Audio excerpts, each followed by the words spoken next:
Muito bem, senhores internautas dos 5 continentes, aos senhores desembargadores do Tribunal de Justiça do Rio Grande do Sul, eu estou aqui nesta data, dia 15 do mês 6 de 2018, eu dou o meu depoimento pessoal em relação ao crime de sequestro,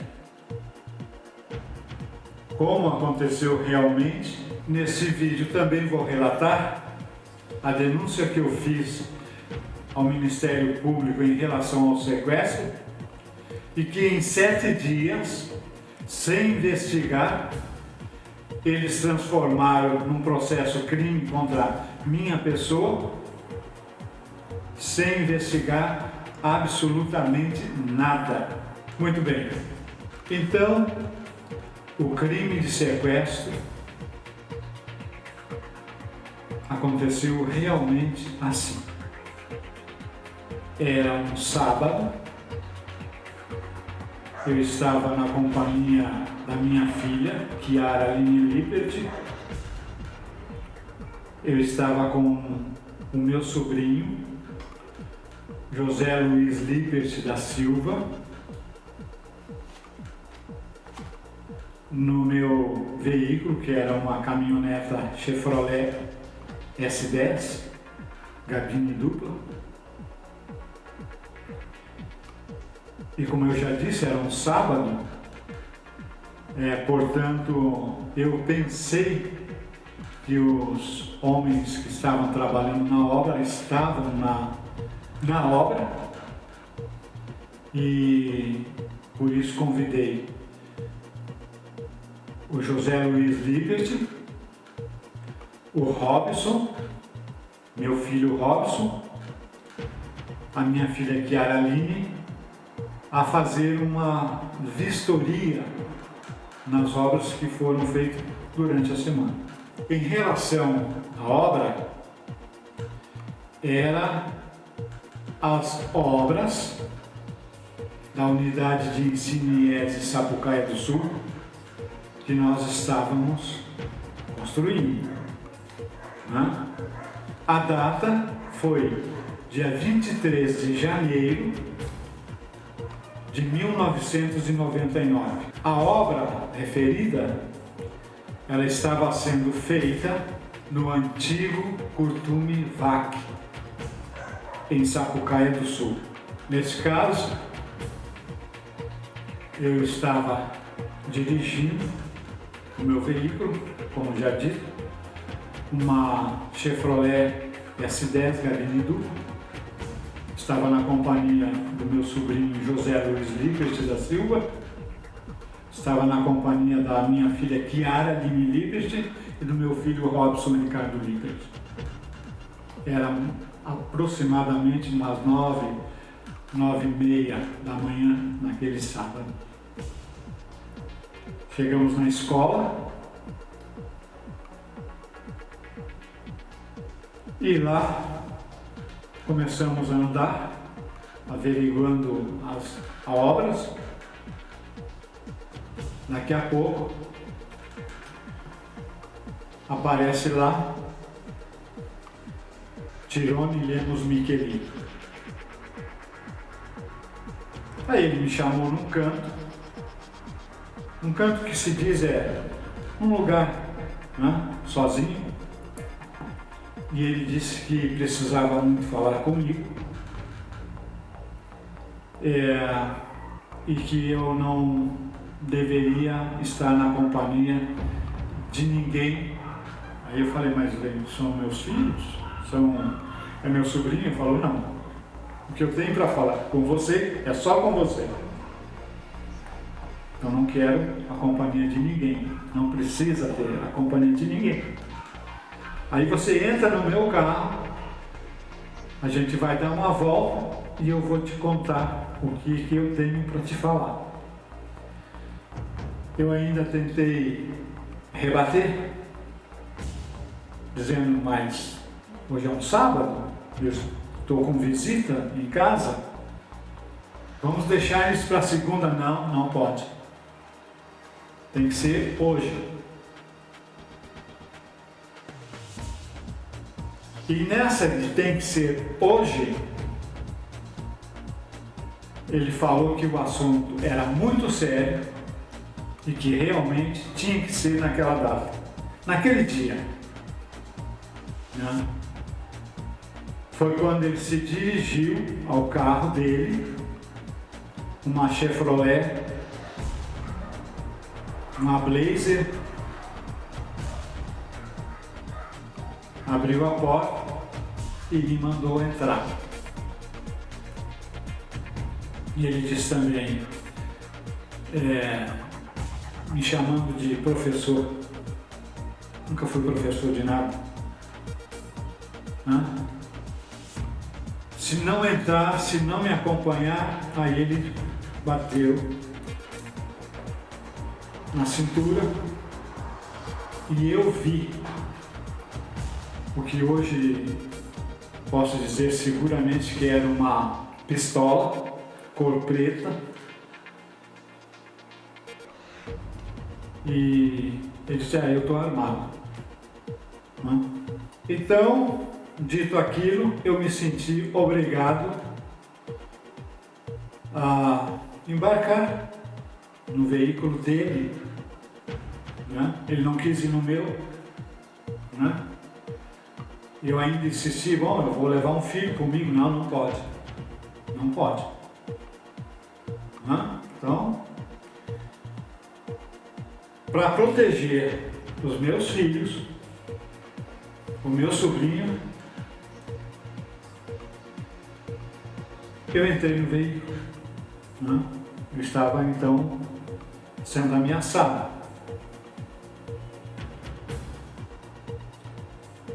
Aí ele entrou, ligou o veículo, travou todas as portas, né? Deu a volta no pátio, que eu estava dentro, nas dependências da escola, da unidade de ensino IESES, Sapucaia do Sul.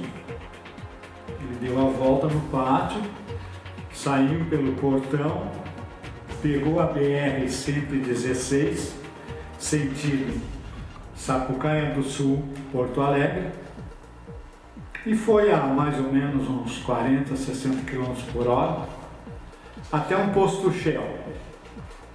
No posto Shell, um pouquinho antes, ele parou,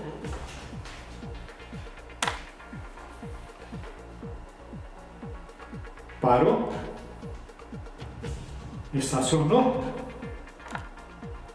mas o veículo, o motor ficou ligado, e disse para mim, professor, você está armado? Você tem arma? Eu digo, eu tenho. Eu tenho uma espingarda, boi, calibre 12, 2 canos, então portanto eu não tenho aqui comigo. Ele está em casa. E ele ainda disse, mas você não tem nenhuma outra arma? Não, não tenho. Foi aí que ele colocou a mão direita, passou por cima da minha cabeça e disse-me, professor, o senhor está sendo sequestrado, ou o senhor foi sequestrado. E eu vou lhe dizer agora as condições desse sequestro. E ele passou a relatar. Disse que os reitores tinham mandado ele fazer isso, cometer aquele crime. Ele disse, eu estou aqui a mando dos reitores da UBRA. Reitores da UBRA, por quê? Tem que ver uma coisa com outra. Ele falou, eles não querem que você instale aqui em Canoas ou no Brasil o IESES, porque isso vai afetar no mínimo 20 a 40% a renda da UBRA. E aí ele passou a me dizer, eles querem que você desocupe a casa que você mora Ainda tentei argumentar, mas a casa é minha. Não, mas ela não foi passada para o teu nome, ela não é tua. E começou aquela título de informação, olha, não fez isso, não fez aquilo, não faz isso. Eles queriam também que eu devolvesse 50 mil reais que eles tinham me alcançado. E disse que eu, após desocupar a casa, era para sair do Brasil imediatamente. Bem,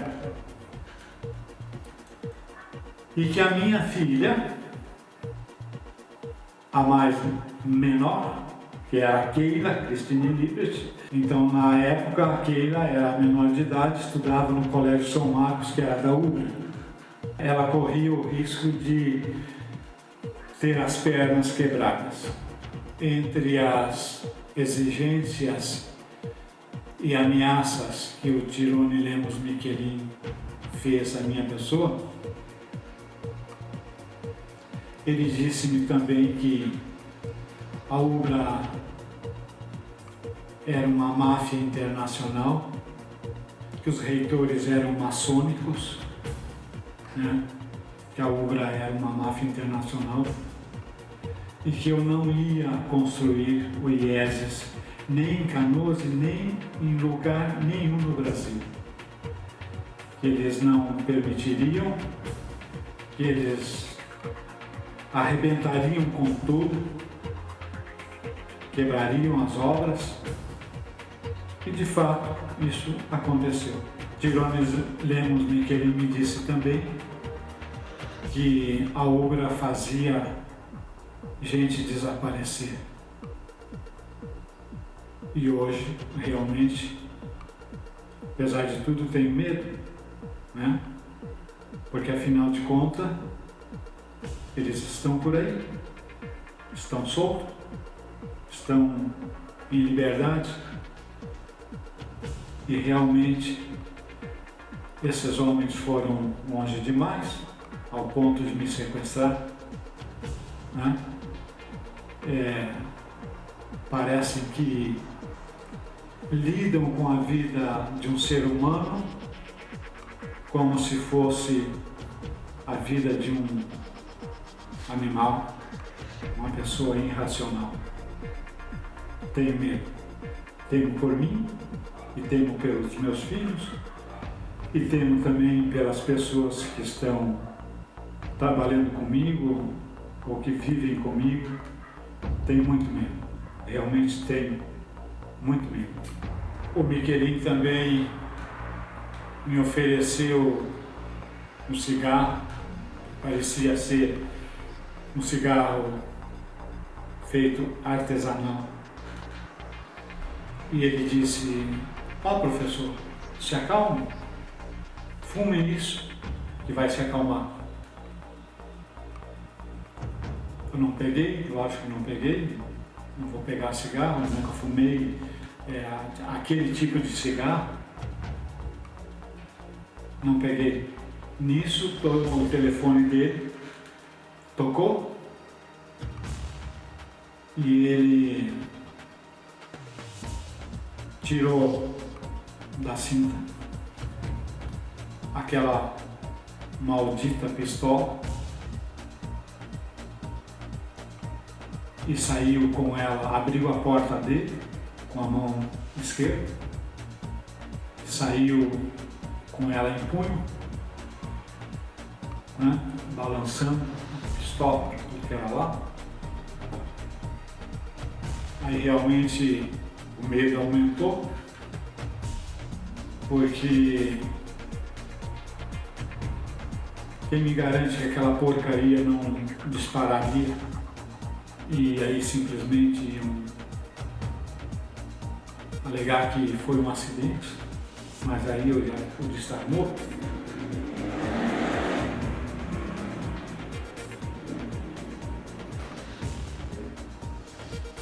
E aí o Michelin atendeu o telefone, logo pisou ao chão e falava com a pessoa alterada,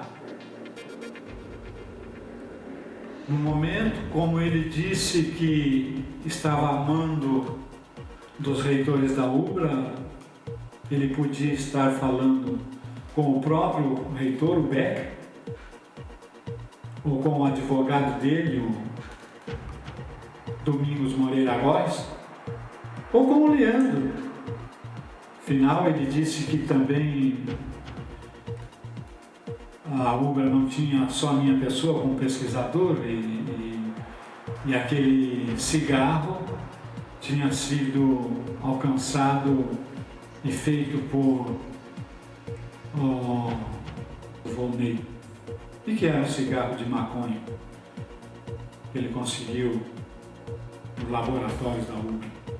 Foi uma vez que Tirone Lemos Miquelin estava fora do carro, ele bateu as portas do carro e eu ouvi que travou as portas.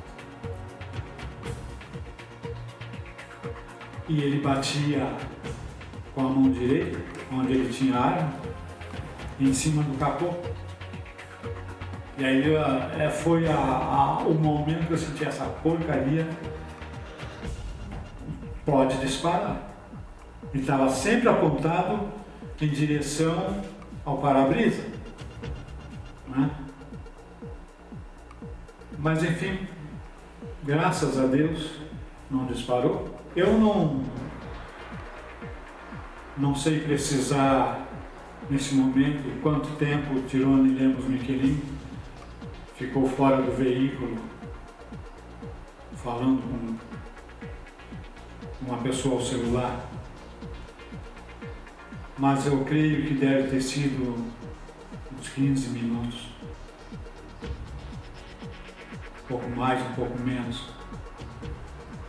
E aí, de repente, ele parou de falar, se dirigiu ao carro com a arma na mão direita, abriu a porta.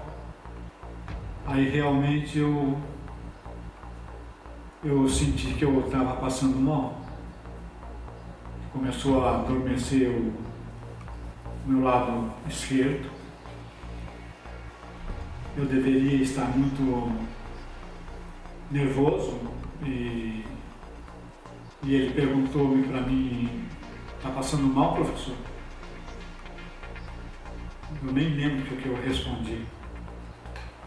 Aí ele entrou no carro, arrancou o carro em alta velocidade e parou poucos metros, uns 10, 15 metros, eu acho. E disse: "Professor, está dito, tudo foi dito, pode descer e ir embora." E aí ele jogou aquele cigarro.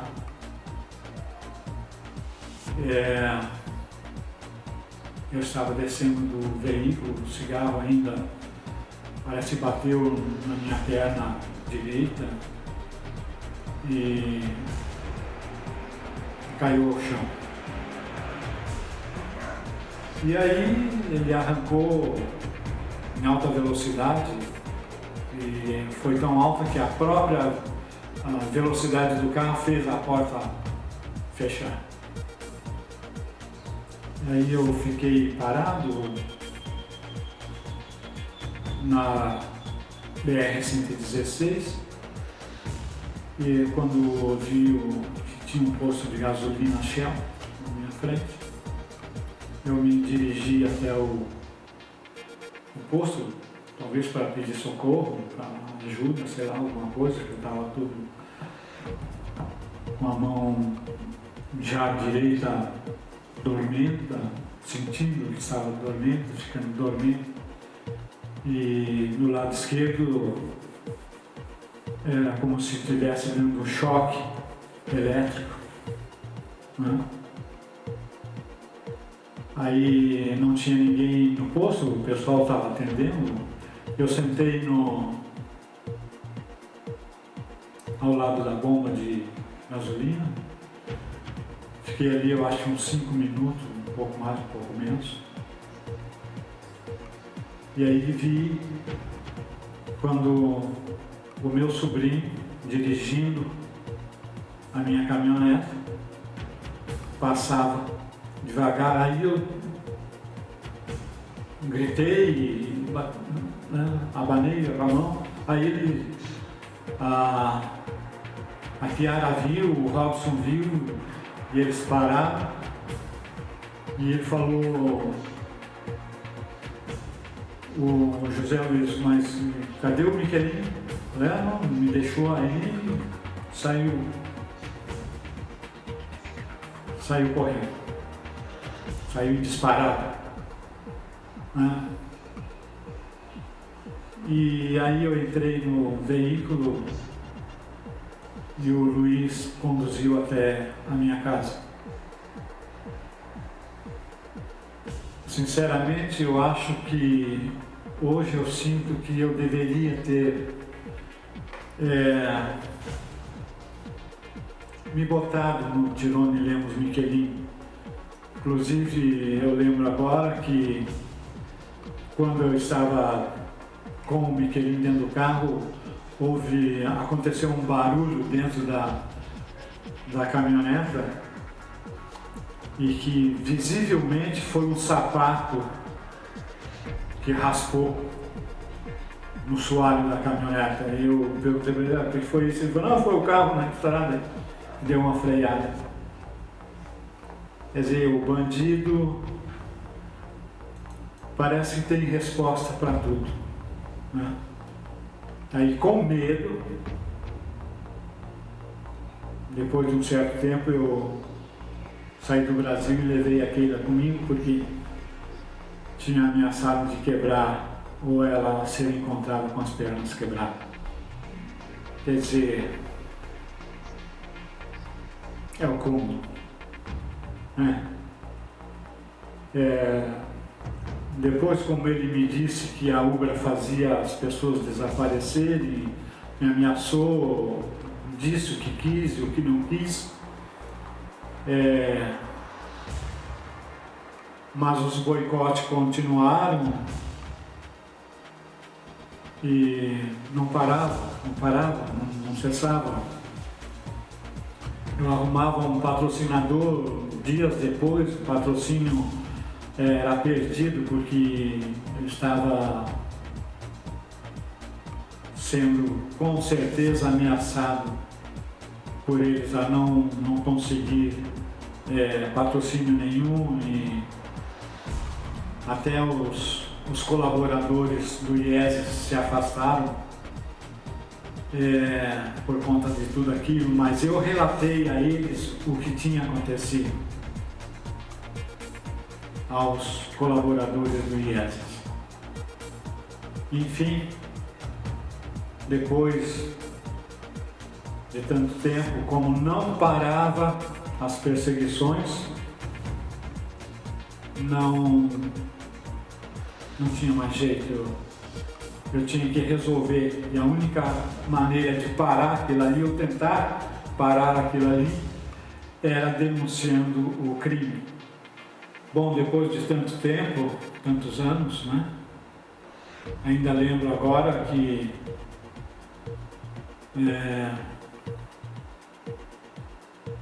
o Miquelin me disse que não adiantava eu denunciar aquilo ali para as autoridades, porque os reitores tinham as autoridades nas mãos,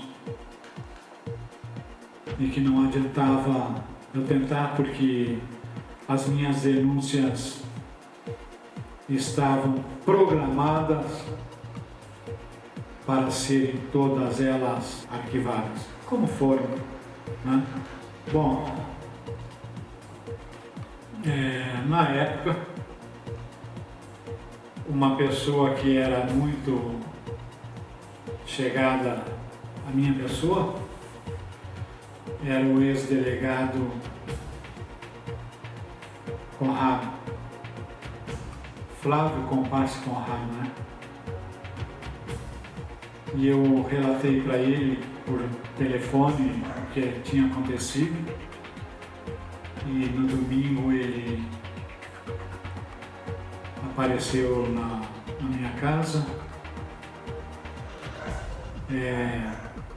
me ouviu, relatei tudo para ele e ele disse que eu deveria fazer uma queixa, ele chamou de uma queixa de gaveta, e que aquele documento ficaria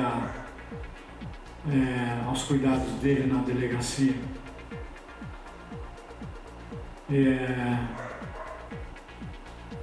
Também o que aconteceu é que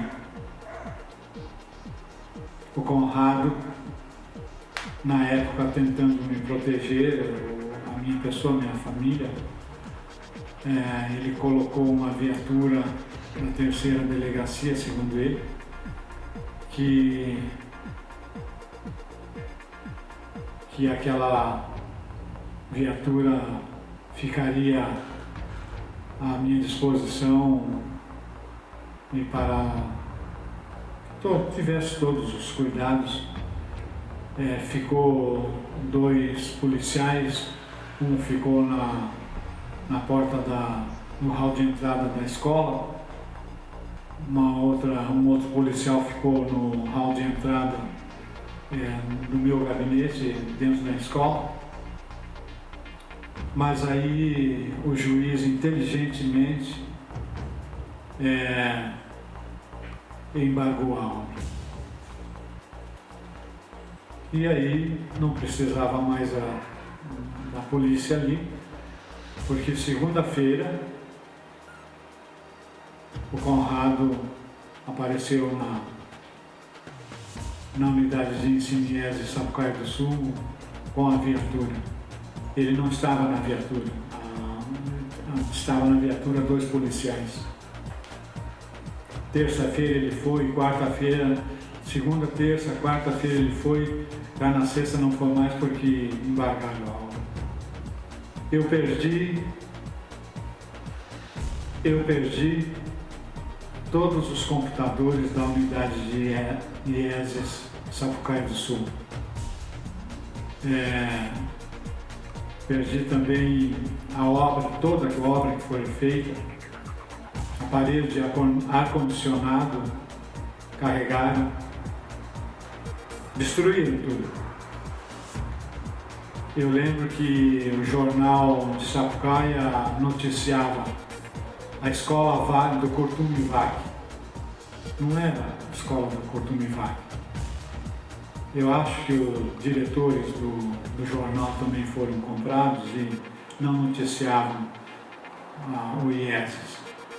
Mas estou tomando as devidas providências contra essa jornada. Bom, como você sabe, as escolas normalmente abrem lancherias, restaurantes, e na escola, na unidade de ensino IES Sapucaí do Sul não seria diferente. Lá nós teríamos restaurantes, lancherias, lanchonetes, e uma das pessoas que foi lá na tentativa de reservar um espaço foi o João Rosado Maldonado, que tinha também restaurante e lancheria na URA. E na hora que ele chegou no meu gabinete, nos cumprimentamos, apesar, eu conhecia ele, conhecia o filho dele, estava acompanhado com o filho dele. É oportuno lembrar que o João Rosado Maldonado esteve na escola acompanhado de seu filho, antes do embargo da obra, claro, né? E eu perguntei para ele do reitor e ele me disse que ele estava pela praça, estava em Canoas, né?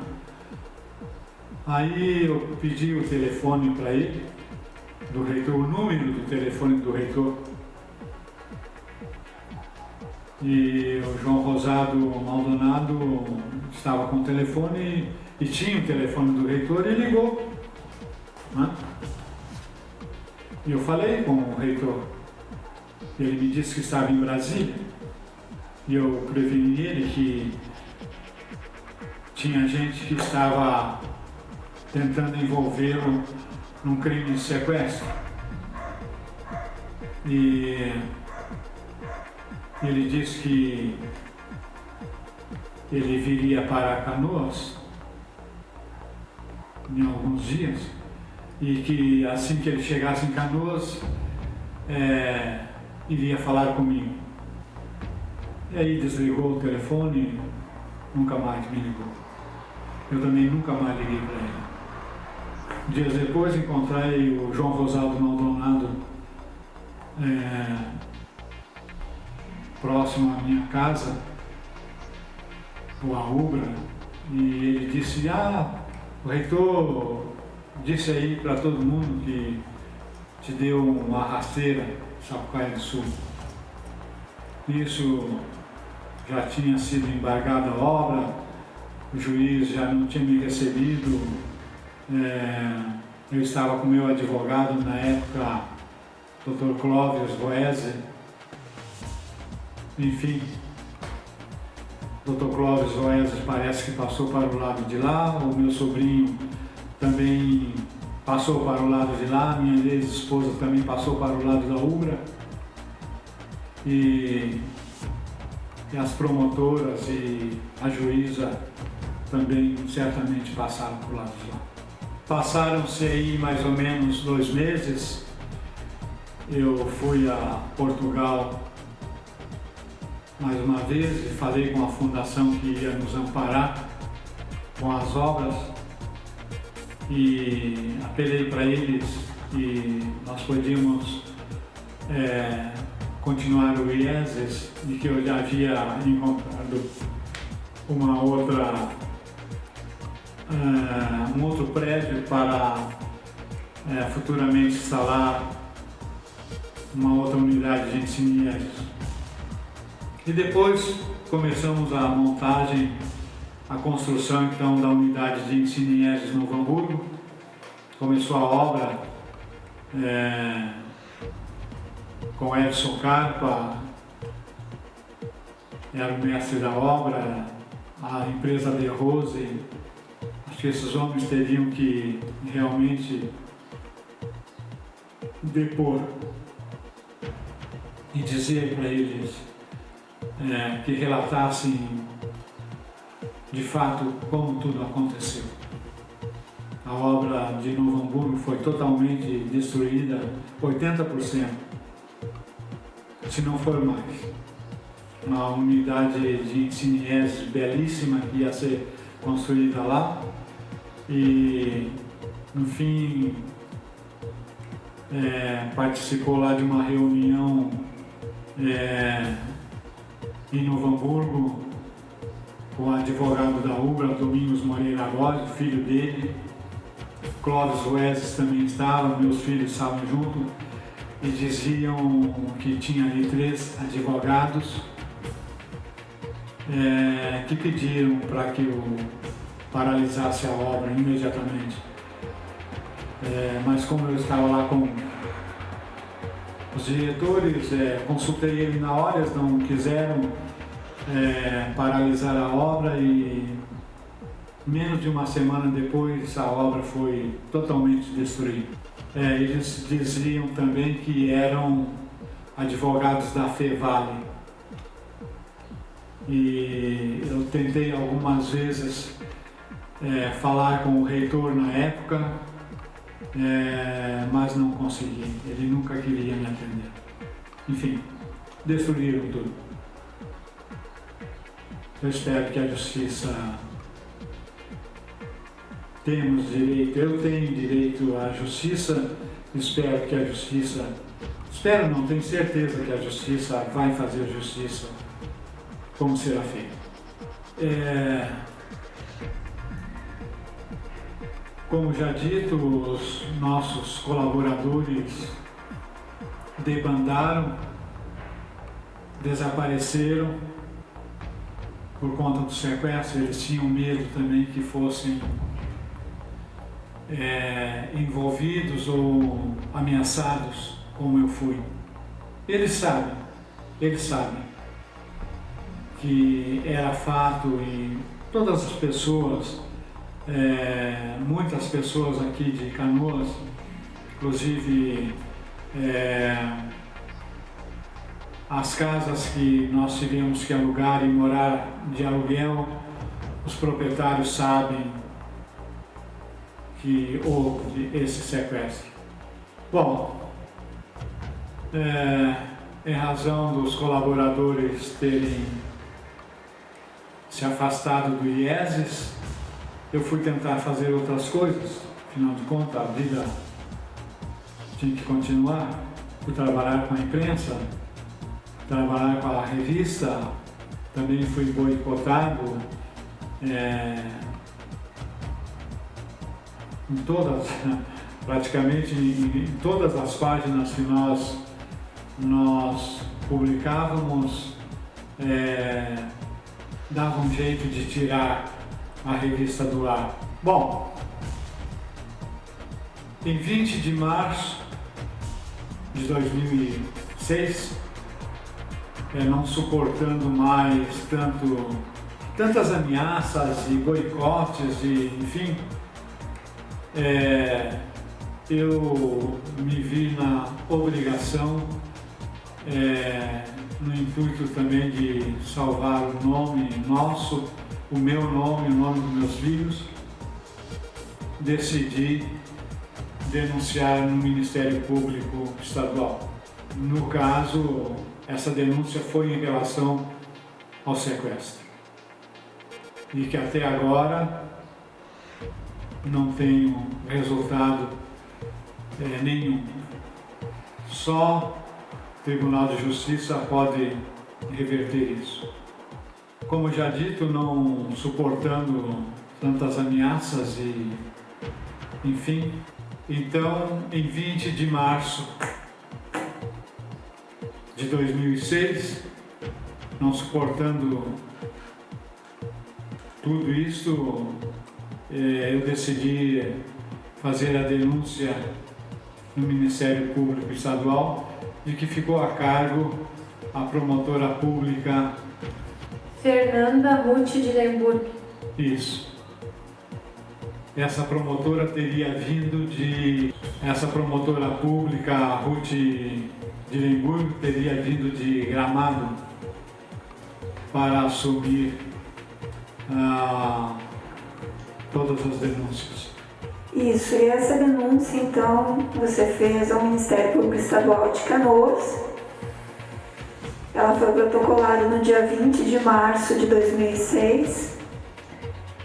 E na data do dia 27 de março de 2006, ela já tinha se transformado num inquérito policial contra João Manuel Liberty, tendo como vítima Rubem Eugênio Becker, Leandro Eugênio Becker, Pedro Menegatti, Tirone Lemos Miquelin e João Rosado Maldonado. O crime que a promotoria te acusou: denunciação caluniosa, artigo 339 do Código Penal Brasileiro. Então, no dia 27 de março de 2006, 7 dias após o teu protocolo junto ao Ministério Público Estadual de Canoas, já estava tramitando na 3ª Delegacia de Polícia Civil um inquérito sobre o sequestro contra você. Você como denunciado e as vítimas Rubem Eugênio Becker, Leandro Eugênio Becker, Pedro Menegatti, Tirone Lemos Miquelin e João Rosado Maldonado. E foi assim que aconteceu. Aí o João Rosado Maldonado, uma das promotoras, livrou ele de de depor, né? Isso, alegando problemas de saúde. É. Então, após esse inquérito, na data do dia 7 de dezembro de 2006, já havia se tornado um processo criminal Contra mim. contra você, que tramita na segunda vara criminal da comarca de Canoas, Tá. que é a natureza do processo, crime contra a administração pública, e o crime é denunciação caluniosa, quando uma pessoa denuncia outra sabendo que a mesma é inocente. Esse Sim. é o crime. É. Quer dizer, um homem entra dentro da minha escola com uma arma na cintura, me obriga a acompanhá-lo, diz que eu estava sendo sequestrado a mando dos reitores da UBRA. Te ameaça e ainda faz exigências. É. Fato é tanto que depois eles moveram um processo para cobrar os 50 mil, né? Que já estaria em torno de 200 mil reais. É, exatamente. Né? Enfim, eu fiquei em Portugal cerca de 7 meses, depois retornei ao Brasil, onde estou até hoje. Enfim, estamos no aguardo da justiça. O que acontece é que tu sofreu um crime, não denunciou na época exata do crime, porque o sequestrador disse que não ia adiantar, que os reitores da UBRA tinham a justiça na mão, e de fato se comprovou que eles tinham alguns homens da justiça na mão. E aí, cansado disso, de tentar fazer as coisas e não deixarem, tu denunciou o sequestro ao Ministério Público Estadual de Canoas. Não aconteceu a investigação. Ninguém investigou nada, arquivaram a denúncia e ainda te processaram por ter denunciado um crime, colocando os criminosos como vítimas e tu, a verdadeira vítima do crime, como réu.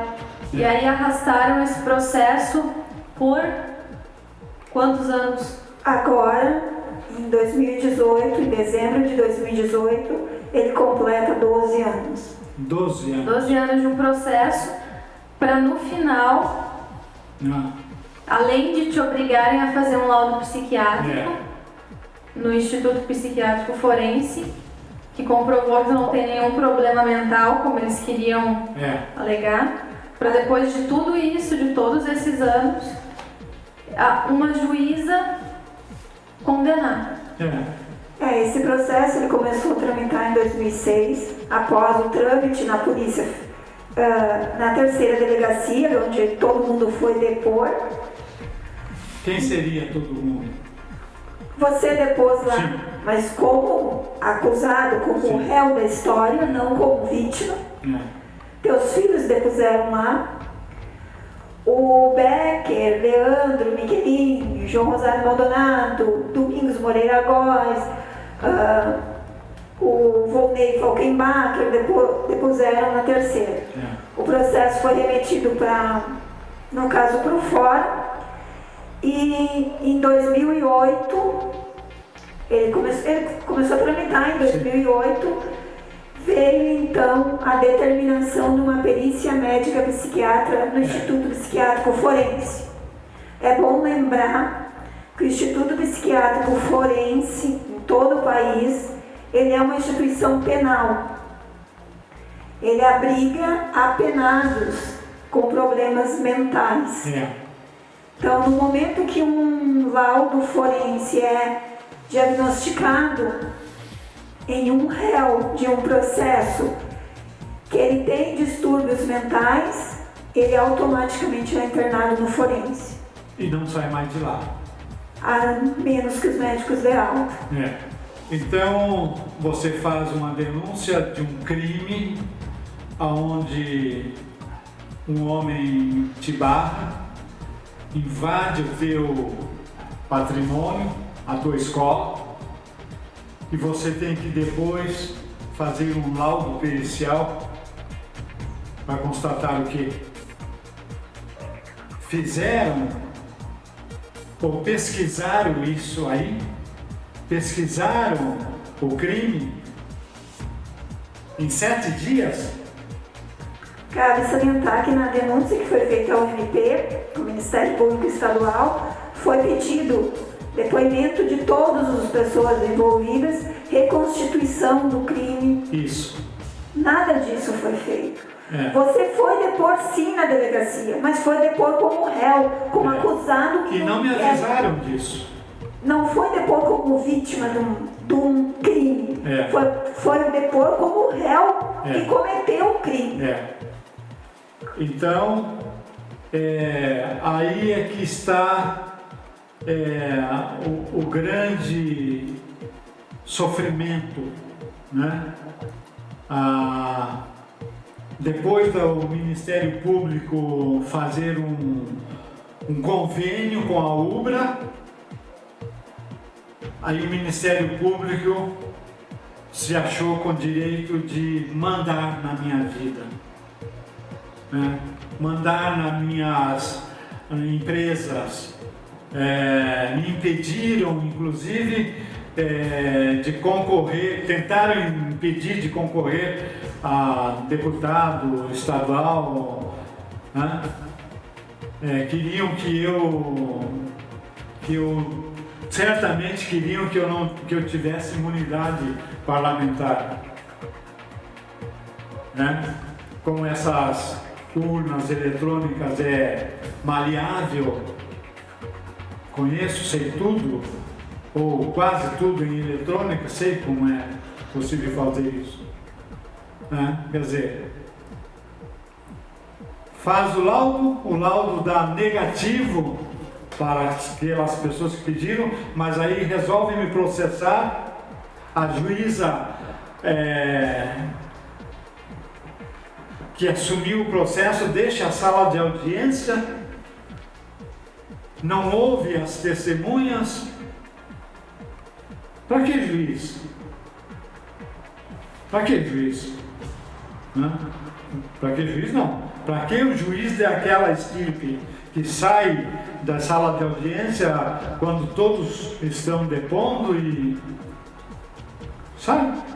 Esse processo que se originou contra ti depois que tu denunciou o sequestro que tu sofreu, esse processo mostrou o que o Miquelin tinha dito. Miquelin tinha dito que não adiantava denunciar, o Miquelin disse que os reitores tinham gente dentro da justiça e esse processo aí veio provar, quer dizer, não bastava não investigarem o crime de sequestro, arquivar, não foi o suficiente, ainda te processar. Aí veio uma juíza, não sei de onde desse estado, para te condenar no processo.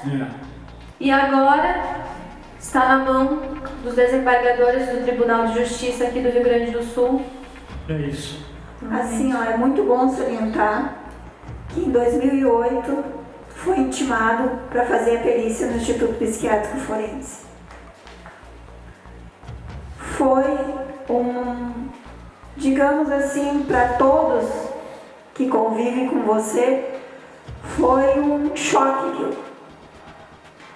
E eu lembro muito bem que o dia que você foi intimado, todos apavorados com aquilo, porque a gente foi consultar e saber a localização exata desse instituto, onde aí nós tivemos a ciência, que era uma instituição penal, que é a extensão da SUSEP.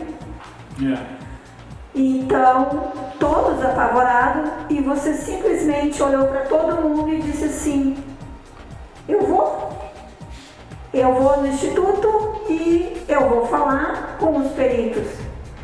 Isso foi feito. Foi o que aconteceu no dia e hora marcada. A gente foi. Eu lembro também que foi pedido para o juiz que tu fosse acompanhado por médicos porque tu é hipertenso, tem problemas cardíacos também. E o juiz disse que lá naquele estabelecimento teria médicos gabaritados para te socorrer em caso de mal súbito. De fato. Nós teríamos que chegar lá, você teria que estar lá cerca de 1 hora antes da perícia marcada, que era para as 8h30 da manhã. Então, naquele primeira perícia, primeira intimação, foi você, o Robson, teu filho, e eu fui junto no Instituto Fortes. Isso.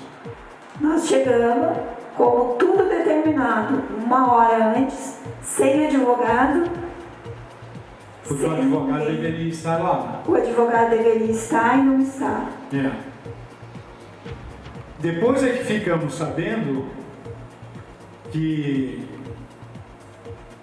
essa senhora aqui do Fórum de Canoas,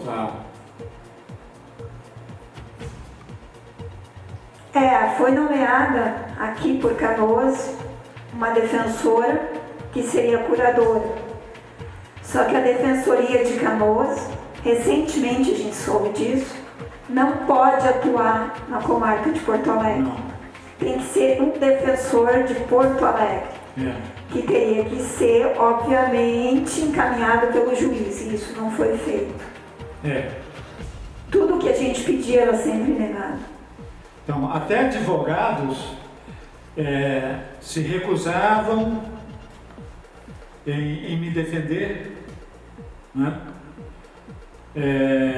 Muitos defensores públicos se recusavam em me defender ou me assistir. Então, a Ivanise Maciel Deckman, a defensora pública, na época designada, ela passou a ser curadora. O que é uma pessoa curadora? Ela é responsável para a tua defesa. Teoricamente, é isso que teria que ser. Como tu tinha uma intimação, você, seus filhos e eu, nós fomos até o fórum, onde nós ficamos sabendo que a doutora Ivanise estava com o processo e ela passaria a te defender no processo. Nós fomos, na época, a Defensoria Pública, nas dependências do fórum, fomos falar com ela. Ela agendou, então, no dia seguinte, um horário com todo mundo lá, teus filhos, tu e todo mundo lá, para conversar sobre o processo, sobre a perícia. Você foi expulsa da sala? Sim, ela pediu para todos entrar. Todos entraram na sala. Daí, ela olhou para o Robson e disse para ele que a sala estava lotada. A sala tinha você, a Kiara, o Robson, eu, a defensora e o assessor dela. Ela disse que a sala estava muito lotada e pediu para o Robson esperar no corredor. Tirou o Robson na sala. Quando o Robson se retirou, ela foi direto em você e falou assim: o que você tem que estar falando do juiz Fábio Koff Júnior para corregedor público?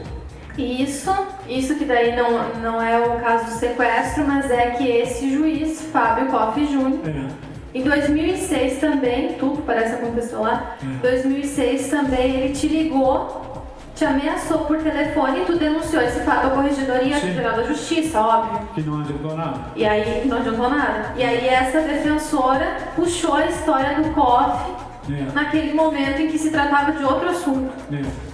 E eu lembro muito bem que daí você disse assim: mas o juiz me ligou. Não, o juiz... E ela batia na mesa, ela gritava descontrolada que o juiz não tinha te ligado. Daí tu virou pra mim e disse: mas a Dioneia atendeu o telefone primeiro? Não, mas eles negavam.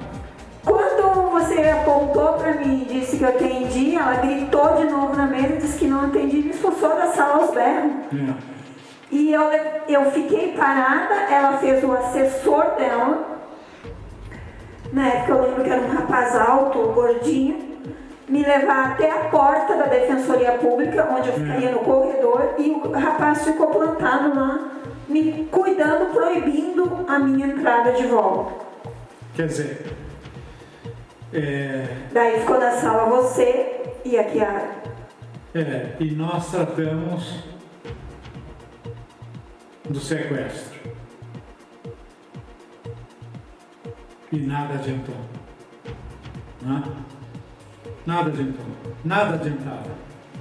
Eu lembro que a Chiara relatou que ela disse em alto bom som, que a gente inclusive ouvia do corredor, do fórum, que ela gritava lá dentro, que ela era a única pessoa que poderia estar com você no forense e tudo teria que ser do jeito dela, como ela determinava, ninguém, teus filhos, ninguém poderia acompanhar você.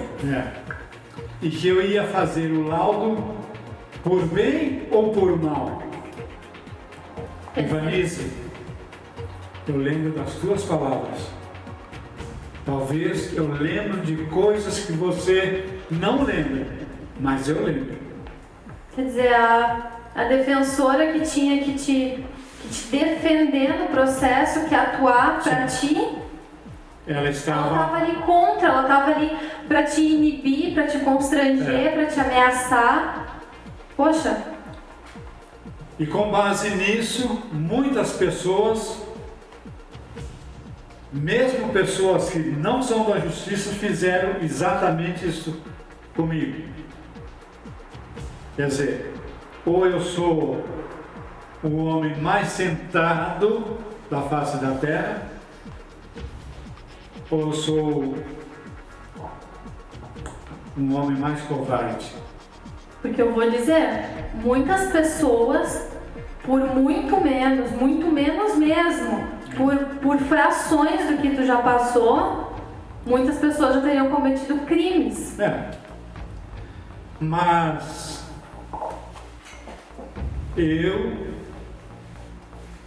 eu confio na instituição que me protege. Se eu estou vivo até hoje, e os meus filhos, é porque tem intervenção divina. Porque, como disse a Bruna, por muito menos uma pessoa se torna assassino, ou por muito menos alguém manda matar alguém. Mas mesmo assim, eu continuo temeroso em relação à minha vida. E andando na linha, né? E andando na linha. O que com certeza todas essas pessoas contra ti, que com certeza esperaram sempre que tu fizesse alguma coisa contra alguém para que te botassem como criminoso, tivessem uma prova, isso realmente tu nunca fez. E nem vou fazer. Nem vai fazer. E mostrou para eles que tu tá buscando a justiça há muitos anos, anos demais. Mas está buscando a justiça, e a justiça pelos meios legais, não a justiça com as próprias mãos. Com certeza não. Porque se eu tivesse que fazer justiça com as próprias mãos, eu teria feito lá em 1999. Com certeza. Mas foi por acreditar na justiça divina em que eu continuei e estou até hoje nessa linha. E por acreditar na justiça daqui, Sim. que aliás tem se mostrado funcional só quando chega nas instâncias superiores. Primeira instância é absurdo, parece que não existe. É absurdo o que acontece dentro do Fórum de Canoas, por exemplo. Para qualquer pessoa leiga pode ver o que é. Bruna, te digo, esse senhor, esse ex-juiz Fábio Koff Jr., e o pai dele era o que comandava tudo.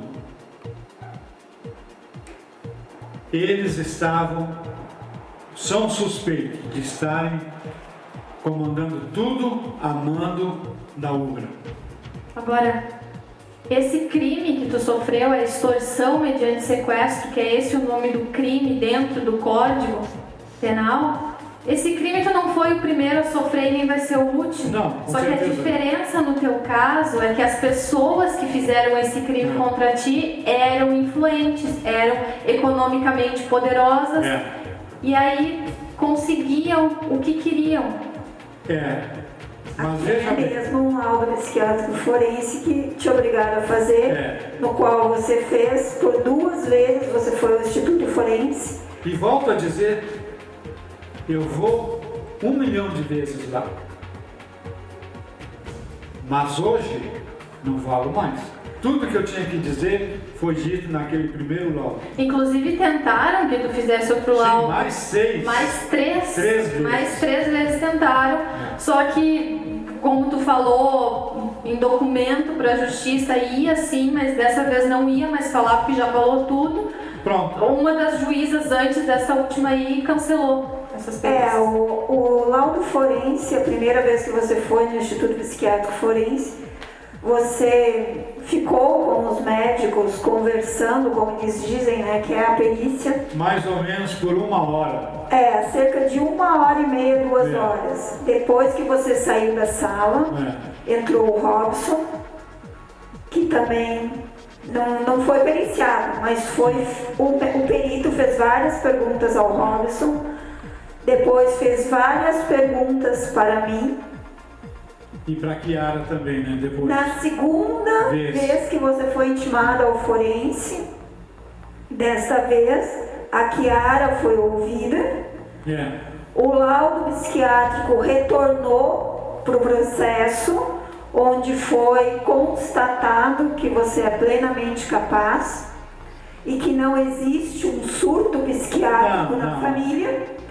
Não, isso aí não existe. Aí então o Ministério Público retomou o processo e continuou a tramitação do processo. Isso aconteceu em 2008. Em 2010, você fora novamente intimado daí pelo Ministério Público para fazer uma perícia psiquiátrica no setor biomédico do Ministério Público. Para interdição. Para interdição. Então daí o que aconteceu? Nós protocolamos no setor biomédico, que é em Porto Alegre, o laudo psiquiátrico forense. Que foi feito no forense, pronto, acabou. E ali estava a tua palavra. E o processo continuou tramitando. Vieram audiências e mais audiências, inclusive numa dessas audiências, que se eu não estiver enganada, o Robson estava depondo, a juíza simplesmente se levantou da sala, saiu da sala de audiência, deixou a audiência a cargo do Ministério Público e voltou cerca de meia hora, 1 hora depois e deu prosseguimento à audiência. Isso é cabível uma juíza sair em plena audiência da sala. E aí ela alegou dizendo que não, que estava sendo tudo gravado. Se é só tá gravado e tá bom, a juíza não precisa estar lá. Então não precisa do juiz, ou cada um grava o seu vídeo em casa e manda por fora. Pronto. Vamos começar a fazer agora. Já pensou se essa moda pega? Depois também teve várias intimações que não conseguiam trazer para a audiência, o Rubem Eugenbeck, o Miquelin só queria depor por carta precatória, não queria vir à comarca de Canoas, como não veio. Tem que vir. O Rubem Becker só veio em audiência porque houve uma intimação com condução. Daí ele compareceu, houve toda essa tramitação, daí então veio uma sentença da juíza.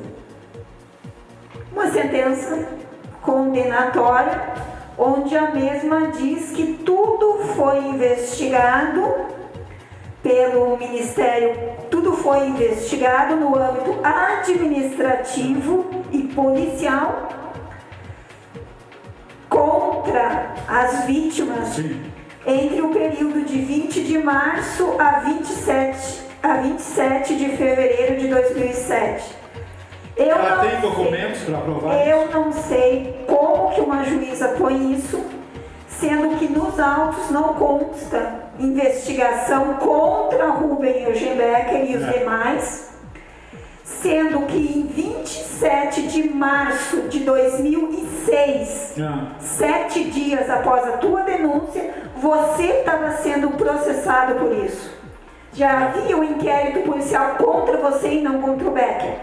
Eu não entendo como que uma juíza criminal, que estuda há anos, pode botar isso num papel de uma sentença. Alguns deles podem, tanto que fizeram. E fazem. Isso só leva a criar o quê? Que é uma venda de sentença. Porque o crime foi denunciado, o crime não foi investigado, não teve acariação, não teve reconstituição, não teve nada. Eles não investigaram o sequestro e te processaram por ter denunciado o crime que tu sofreu. Eles queriam te condenar por isso. Eu não denunciei alguma coisa que eu vi acontecer com outra pessoa. Aconteceu comigo. O homem estava armado e que eu quero saber hoje, ele tem ou tinha porte de arma para estar com uma pistola, não sei que calibre aquela droga. Outra coisa, você tem o direito de denunciar o Ministério Público. Qualquer pessoa tem esse direito. Qualquer cidadão tem o direito de denunciar um crime que viu, que presenciou ou um crime que sofreu. Se há uma investigação e é comprovado que aquele crime não aconteceu, que você interpretou errado aquele crime, arquiva-se e diga para você entendeu errado, seu João. Não era isso. Não houve investigação e porque transforma num processo crime contra a pessoa que denunciou. O que acontece? As pessoas perdem a confiabilidade de denunciar. Eu sou uma que eu não denuncio mais nada ao Ministério Público. Quantas mulheres no Brasil são estupradas e não denunciam? Por causa que termina assim. Quantas? Porque um juiz vai lá e diz, não, você não foi estuprada. Você pensou que foi. Você imaginou, você sonhou. Ora, quer dizer, não é o caso aqui. Aqui trata-se de um sequestro que parou a escola do Instituto IESES. E a tua vida. E a minha vida. E um sequestro que se aplica na extorsão mediante sequestro, que é crime hediondo, que não prescreve, que é quando alguém sequestra outra pessoa para exigir algo, que foi o que aconteceu. E a prova maior, ou então a prova cabal, é que depois eles tentaram me cobrar na justiça um valor que eles me adiantaram. Quer dizer... Tentaram te internar? Tentaram me internar. Tentaram te interditar? Me interditar.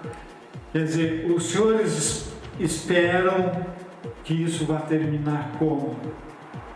E outra coisa importante, por favor, quando uma pessoa é sequestrada, ela não espera ser sequestrada, ela não tem o que fazer para pegar uma prova daquilo. Ninguém sai na rua esperando ser sequestrado. Se tu é sequestrado e tem um celular na mão, uma câmera, tu aponta pro sequestrador e depois vai na polícia? Não tem como. Não tem como. Isso aí devia ter sido investigado para confirmar o quê? O sequestro houve, porque aconteceu contigo. Sim. E quem falou que foram os reitores que mandaram foi o Michelin. Pronto. Isso tinha que ser investigado também.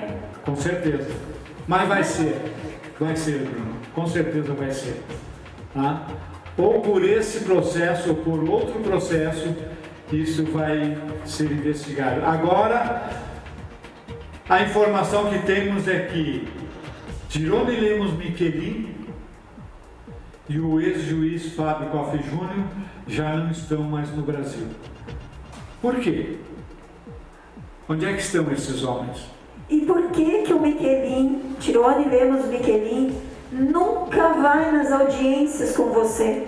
Por quê? Mas você acha? Era fácil que ele prova que que ele nem aí estava, que Sim. ele não fez coisas para Já foi dito, ele levasse Pra que se documentos. Para que se esconder? Ou ele pensa que eu ia agredi-lo na frente de um juiz? Eles também pensavam que após essa sentença dessa juíza de primeira instância, que foi em julho de 2017, que ela prolatou essa sentença condenatória, achava que você ia sair à caça deles, ou que você ia no Ministério Público, quebraria tudo, ou que você ia lá tentar pegar a juíza. Imagina, isso não existe. Você entende? Isso não existe. Até porque tu tá há anos falando desse crime, há anos buscando a justiça e ia perder a razão justamente agora. Por quê? Para tocar num homem do tipo Tirone Lemos Miquelin, ou um tal de Tirone Lemos Miquelin? Não é bandido igual ele pra agir Não. igual ele? Não. E vale lembrar que após essa sentença, após você ser intimado dessa sentença, você mesmo publicou na internet que tinha sido condenado. Sim, tá lá. E que iria responder e iria ser absolvido na segunda instância. E algo muito importante é que essa juíza, siglas dela, PPKT, juíza que está no Fórum de Canoas. Ela ainda está. Sim, essa juíza, ela deu essa condenação nesse processo aí teu, depois de já ter sido representada por ti na Corregedoria Geral da Justiça. Ela agiu mal em um outro processo, aí tu representou ela, comunicou à Corregedoria do que ela fez, pediu que ela se afastasse dos processos que tu fosse parte. A Corregedoria não fez nada. Não, eles não fazem nada. O que não foi surpresa nenhuma, mas não fez nada. E a juíza não se afastou de nada. Não, ela deveria, no mínimo, se afastar dos processos. Ela não se afastou e aí te condenou. E segundo o que a gente presenciou em uma audiência criminal com outra magistrada, ela mesmo disse que mesmo que a denúncia não teria sido Arquivada. não tinha sido dado provimento, foi arquivada, eles são impedidos de atuarem novamente naquele processo ou em outros processos que aquela pessoa que denunciou fosse parte. E isso essa juíza não fez. Ela continuou. Ela continuou e ela sentenciou o processo contra você. E na apelação que foi feita pela Defensoria Pública, que está atuando no processo, a própria Defensora Pública lá relatou que a sentença da juíza foi em base dos depoimentos das supostas vítimas. Sim. Não foi em provas documentais nenhuma, foi em um depoimento da própria vítima. O depoimento da própria vítima é importante no processo criminal, é de suma importância, mas não é cabível sentenciar uma pessoa por causa somente baseada num depoimento da vítima, que a vítima Da tem... suposta vítima. Que a vítima, a suposta vítima, tem interesse na condenação do réu. E cadê as provas? Cadê a prova documental que a polícia investigou o sequestro? Onde é que estão? Cadê essa documentação? Cadê a prova, o vídeo da reconstituição do sequestro? Quando que fizeram isso aí? Fizeram isso mediunicamente? As acariações, botar tu, Miquelin, Becker, Leandro e toda a companhia lá frente a frente para falar sobre o crime. Ou porque eles eram reitores da UBRA, só eles tinham... Não, e vale salientar que os depoimentos que ambos deram na justiça, todos foram sozinhos, porque eles pediram para te não participar. Somente a Defensoria Pública participou. Os senhores tinham medo de quê? Por que tinham paura? Porque os senhores são muito menos que nada. Os senhores são insignificantes. Com todo o apoio que os senhores tiveram de alguns homens da justiça, mesmo assim, os senhores são 1 trilhão de pontos à esquerda. Os senhores tinham medo de que o IESES quebrasse a UPRA.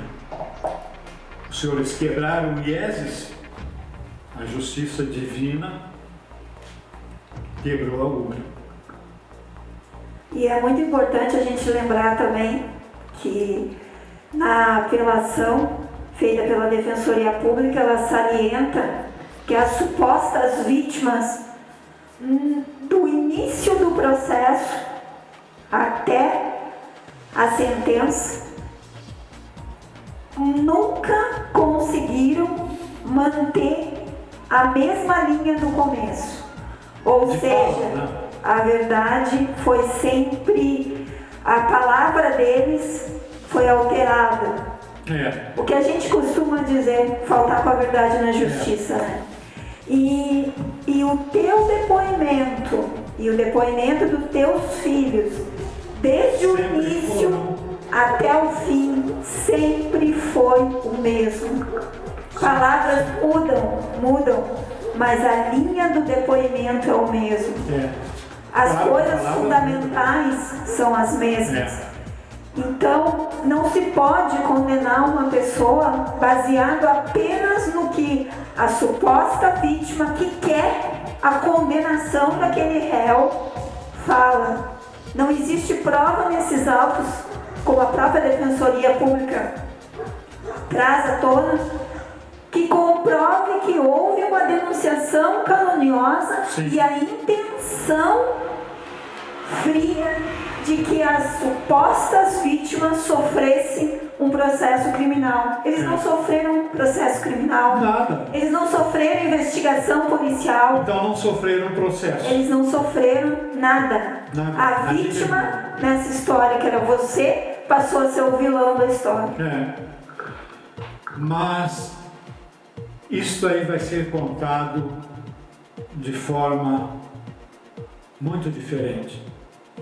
Vai ser contado pela própria justiça.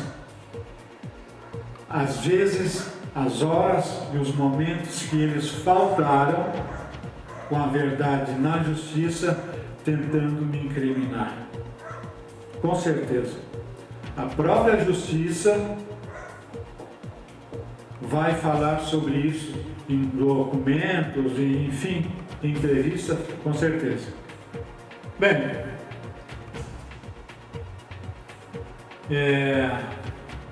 tudo isso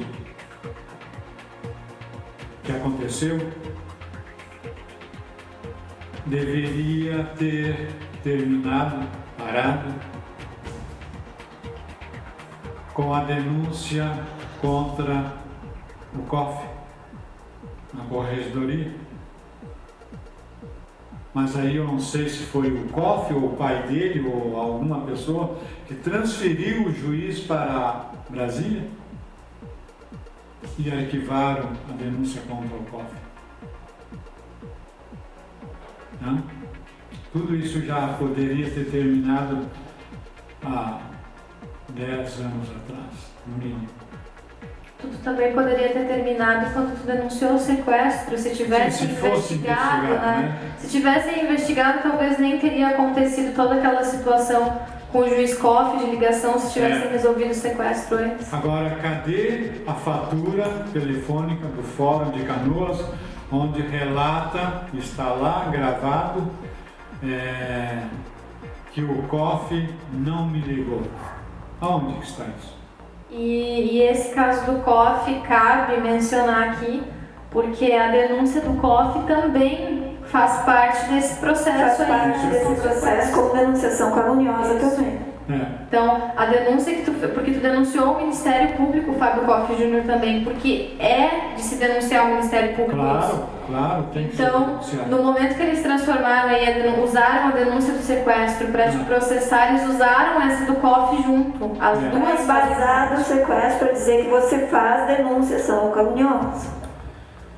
Provem para mim que eu fiz alguma denunciação caluniosa, provem, documental, e eu me entrego à justiça. Documentalmente, materialmente também. Eu me entrego. Outra, essa denunciação caluniosa é um crime extremamente difícil de se provar, porque ele abrange a interpretação da pessoa naquele momento que está sofrendo aquele ato, ou que está vendo uma... Mas quando alguém vê, é uma história. Quando alguém sofre, é outra história. Exatamente, aí que está o ponto. Só que no caso de sofrer o próprio crime é muito mais grave ainda, porque não tem como ser uma denúncia caluniosa quando tu denuncia um crime que tu sofreu. Quer dizer, tu foi sequestrado, tu foi assaltado, tu foi agredido, tu viveu aquilo, não tem como ser calunioso. E os juízes, alguns juízes que acompanham esse caso, eles sabem, no íntimo deles, eles sabem que o COF me ligou. Isso foi levado ao conhecimento da corregedoria, mas como a corregedoria não faz nada, ficou assim. Sabem que houve o crime de sequestro. Sabem que houve o crime de sequestro, só que agora é muito tarde para que alguém diga assim, não, o João Lippert tinha razão. Vocês esperam que o Miquelin vai chegar na justiça e vai dizer, não, bom, eu cometi isso mesmo. É que hoje, passou tanto tempo, 18 anos. 17, 12 anos. 12 anos? Esse processo, 12 anos. O processo, né? Mas o sequestro lá em 99. Quer dizer, passou tanto tempo e se envolveram tantas pessoas nisso, tantas autoridades no processo, que hoje, se o Miquelin chegasse e dissesse, realmente eu cometi o sequestro, vou ter que confessar aqui, e como fica a cara dos juízes e promotores que passaram por esse processo, e principalmente dessa juíza aí que deu essa condenação e não absurda. fizeram justiça. E a cara dessa juíza e dessa promotora que fizeram essa condenação? A cara dela vai partir ao meio. Entende? E aí o que está acontecendo é que não só nesse caso, e não só contigo também, mas está ficando sempre nas mãos do Tribunal de Justiça aqui do Rio Grande do Sul resolver os problemas da primeira instância, resolver os problemas, resolver ou pelo menos apontar os problemas que a corregedoria devia estar agindo e não age. Mas o caso, resumindo, é o caso seguinte: eles queriam que eu cometesse um absurdo na primeira instância, que eu, por exemplo, que eu matasse alguém, pronto, aí acabou. Perseguisse alguém, desacatasse uma juíza dessa que faz uma condenação absurda, desacatasse uma juíza, uma promotora. Mas eles queriam que isso acontecesse. Mas o meu mundo, eu penso que está um pouquinho na frente do mundo dos senhores. Porque eu fui muito homem para aguentar no osso o que os senhores não suportariam nada, nem 10% da pressão que eu senti. Se até hoje eu não matei ninguém, é porque eu tenho alguém que vá vingar minha pessoa. Dou nome e endereço desse alguém. Esse alguém chama-se justiça. Quer que eu dê o nome deles? Justiça. A justiça da terra. Porque a justiça divina age no corpo das pessoas, de algumas pessoas, de outro modo. A justiça divina muitas vezes é mais cruel do que a justiça humana.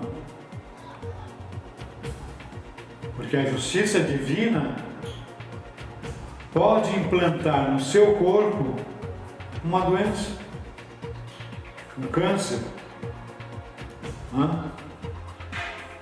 Enquanto você pensa que está rindo, sorrindo, debochando, você pode estar, ao abrir a boca para mandar aquele sorriso de deboche, é ali que você pega a doença, contrai a doença.